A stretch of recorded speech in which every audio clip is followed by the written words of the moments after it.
Om Swastiastu. Assalamualaikum warahmatullahi wabarakatuh. Salam sejahtera untuk kita semua. Saya, Graciela Joselinda Harja dari SMP Cisden Pasar, sebagai pembicara pertama dalam tim pro dengan mosi. Dewan ini percaya penyebab global warming dan perubahan iklim sebesarnya disebabkan oleh aktivitas manusia. Maka dari itu, pidato akan saya mulai dalam 3, 2, 1. Dewan juri yang terhormat, pemanasan global dapat didefinisikan sebagai peningkatan suhu rata-rata bumi yang terjadi akibat meningkatnya gas rumah kaca di atmosfer seperti karbon dioksida dan metana. Hal ini berdampak langsung pada perubahan iklim, yaitu perubahan jangka panjang terhadap pola cuaca, suhu, dan curah hujan di berbagai wilayah dunia. Saat ini, banyak wilayah sudah mengalami dampak nyata seperti banjir bandang, kekeringan berkepanjangan, naiknya permukaan laut, mencairnya es kutub, dan pergeseran musim. Sadarilah bagaimana kondisi bumi yang berantakan akibat ulah manusia. Saat ini, bumi semakin memanas, kondisi tidak teratur, dan iklim berubah tidak menentu. Semakin hari, semakin hancur bumi ini, sementara manusia tetap melakukan aktivitas-aktivitas yang menyebabkan terjadinya pemanasan global dan perubahan iklim. Dewan juri yang terhormat, pemanasan global dan perubahan iklim bukan lagi isu masa depan. Ini adalah krisis yang terjadi sekarang. Meskipun ada sebagian pihak yang meyakini bahwa perubahan ini merupakan proses alamiah, semakin banyak penelitian ilmiah yang menegaskan bahwa aktivitas manusia merupakan penyebab utamanya. Mulai dari pembakaran bahan bakar fosil, deforestasi, industrialisasi, hingga gaya hidup konsumtif, semuanya menyumbang besar terhadap krisis iklim. Dewan juri yang terhormat, sadarilah faktor penyebab pemanasan global dan perubahan iklim menurut data dari Intergovernmental Panel on Climate Change atau IPCC menyebutkan bahwa lebih dari 75% emisi karbon dioksida global berasal dari aktivitas manusia seperti pembakaran bahan bakar fosil yang digunakan untuk transportasi, industri, dan pembangkit listrik. Sebelum revolusi industri, konsentrasi karbon dioksida di atmosfer adalah sekitar 280 ppm. Hari ini, angkanya melebihi 420 ppm. Manusialah yang menyebabkan percepatan pemanasan global melalui gaya hidup dan sistem ekonomi yang tidak berkelanjutan. Manusia terus menebang hutan untuk pertanian, perkembangan kelapa sawit, dan pembangunan kota. Ketika hutan ditebang, pohon tidak lagi menyerap karbon dioksida, dan karbon dioksida yang tersimpan di pohon dilepaskan ke atmosfer. Sekitar 10 juta hektar hutan tropis telah hilang setiap tahun. Aktivitas ini meningkatkan konsentrasi gas rumah kaca dan berdampak pada pemanasan global. Manfaat dari pengakuan ini juga jelas ada di sisi kami, bahwa ketika kita menyadari bahwa manusia adalah penyebabnya, maka kita juga menyadari bahwa manusia punya kuasa untuk memperbaikinya. Ini membuka peluang untuk pengembangan teknologi ramah lingkungan, ekonomi hijau, dan kerjasama internasional dalam mitigasi iklim. Dewan juri yang terhormat, di perdebatan ini, kami tidak hanya memperjuangkan argumen, kami memperjuangkan masa depan bumi. Kita tidak bisa memperbaiki apa yang tidak kita akui. Itulah mengapa kita harus mengakuinya, sehingga kita sebagai makhluk yang bisa berpikir dan beraksi dapat memperbaikinya.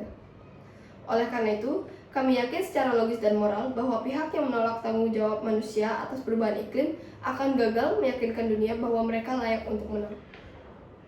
Dewan juri yang terhormat, data mengatakan lebih dari 97% ilmuwan iklim di seluruh dunia mengatakan bahwa aktivitas manusia adalah penyebab utama pemanasan global dan perubahan iklim.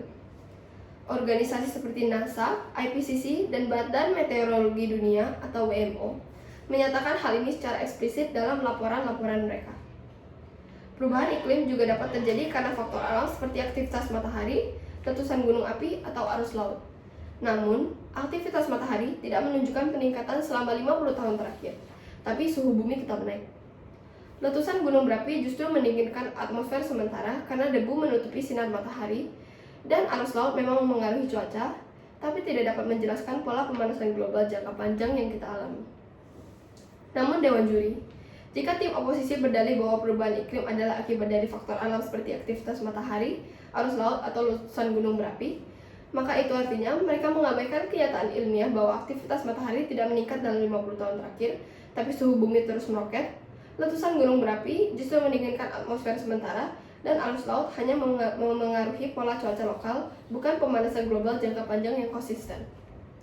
Oleh karena itu, argumen oposisi bukan hanya lemah secara data, tetapi juga menyisakan arah solusi. Jika kita percaya penyebabnya adalah alam, maka manusia akan merasa tak perlu bertanggung jawab dan tidak akan mengambil langkah apapun. Inilah mengapa posisi kami lebih unggul, di mana kami menawarkan kesadaran, alas solusi, dan tanggung jawab.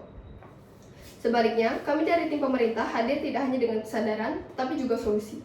Kami akan mendorong transisi energi ke sumber yang lebih bersih dan terbarukan, mengurangi emisi karbon secara signifikan, karena sumber energi seperti surya dan angin tidak menghasilkan gas rumah kaca, mengurangi tergantungan pada bahan bakar fosil, sehingga tahan terhadap fluktuasi harga energi global, serta membuka lapangan pekerjaan baru di sektor energi bersih, mulai dari produksi panel surya hingga instalasi dan pemeliharaan.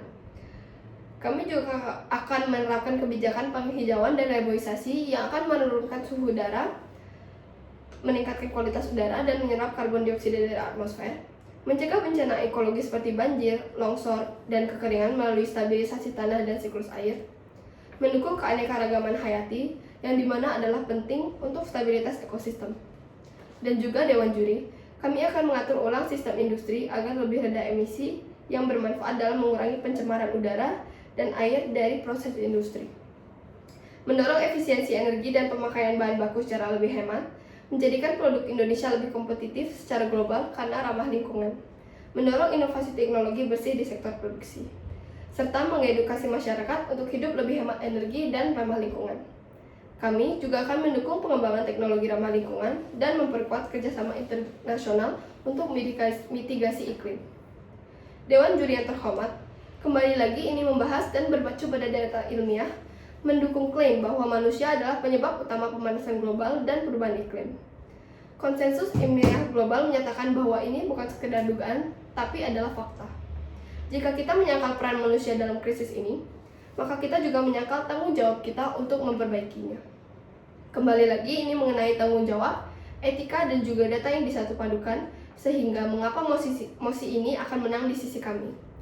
Karena dengan pengakuan bahwa manusialah yang menyebabkan pemanasan global, maka akan berdampak positif kepada manusia dan bumi kita. Saya tegaskan kembali bahwa penyebab terbesar dari pemanasan global dan perubahan iklim adalah aktivitas manusia. Oleh karena itu, saya bangga sebagai tim pro dan mendukung mosi ini sepenuhnya. Sekian dan terima kasih.